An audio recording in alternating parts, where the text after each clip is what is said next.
Hi there, just a quick overview of the major earnings releases next week, with investment banks firmly in focus and JPMorgan kicking things off on Tuesday.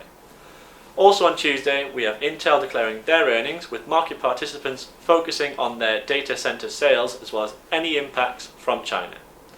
It's also worth noting we have Johnson & Johnson on Tuesday, and while they have beaten their EPS expectations every quarter for the past 4 years, their shares haven't always responded positively to that fact. On Wednesday, we have Bank of America and Wells Fargo declaring their earnings, which should give us a much more rounded opinion of the financial sector as to whether it is being impacted by the global slowdown or supported by the Fed's decision to delay a rate hike.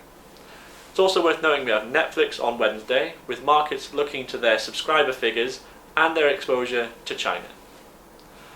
On Thursday, we have Citigroup and Goldman Sachs declaring, with the latter having the potential to join Deutsche Bank in declaring much larger legal fees following the probe into mortgage-backed securities. It's also worth noting on Thursday we have Schlumberger declaring their earnings. They are the first of the major oil sector stocks declaring, and it'll be interesting to see any commentary in regards to the decline in commodity prices.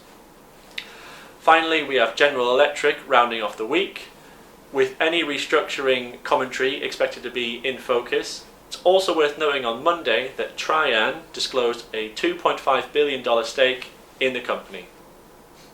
That's it from me. Have a very good weekend, and we'll see you next week.